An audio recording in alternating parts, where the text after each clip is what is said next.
আসসালামু আলাইকুম। Hello armies, আমার এই চ্যানেলে তোমাদের সবাইকে স্বাগত জানাচ্ছি।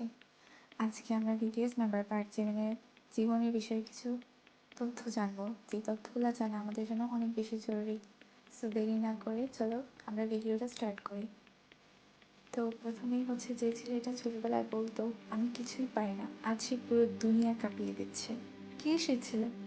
অবশ্যই বিটিএসের জিমিন। আজ জানবো তার কষ্ট, তার লড়াই, আর কীভাবে সে আমাদের প্রমিস দিল কখনোই হাল না ছাড়ার। বিটিএস মেম্বার পার্ক জিমিন ছিল বুসানের এক সাধারণ ছেলে। ডান্সের টপ স্টুডেন্ট হয়েও বিটিএসে জায়গা পাওয়া ছিল তার জন্য যুদ্ধ। ট্রেনিংয়ের লাইফে রাত দিন প্র্যাকটিস করত। একবার তো বলেছিল আমাকে প্রায় বাদ দিয়ে দিচ্ছিল। খাওয়া বন্ধ করে ডায়েট করতো, শুধু এক বেলা খেতে পারতো যাতে পারফেক্ট লাগে।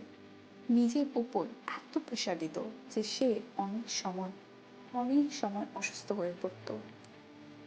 কিন্তু জানো, এই ছেলেটাই সবচেয়ে বেশি আর্মিদের কথা ভাবে। স্টেজে কাঁদতে বলেছে তোমরা আছো বলেই আমি আছি।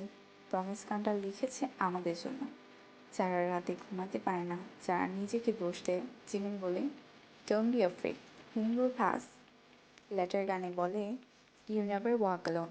যে নিজে ডিপ্রেশন ফেস করেছে, তাই আমাদের কষ্টটা সে বুঝতে পারে। আর আজ সেই জিমিনি বেস্ট কোরিয়ান সোলোইস্ট হিসেবে বিলবোর্ডে টপ হয়েছে।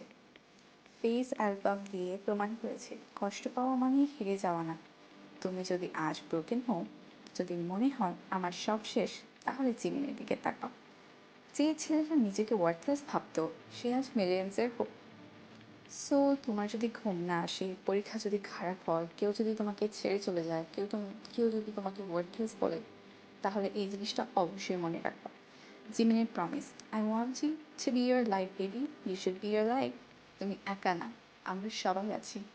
এই কথাটা মাথায় রাখবা, কারণ জিমিন আমাদের চায় সব থেকে বেশি সাকসেসফুল দেখতে। সো আর্মিজ, আশা করি আমার চ্যানেলের এই ভিডিওটা তোমাদের কাছে অনেক বেশি ভালো লেগেছে। যদি ভালো লেগে থাকে অবশ্যই সাবস্ক্রাইব করে দিও, আর সাথে সাথে কমেন্ট করে জানিও তুমি কোন জেলা থেকে দেখছো। তাহলে আল্লাহ হাফেজ, দেখা হচ্ছে নেক্সট ভিডিওতে। Bye bye.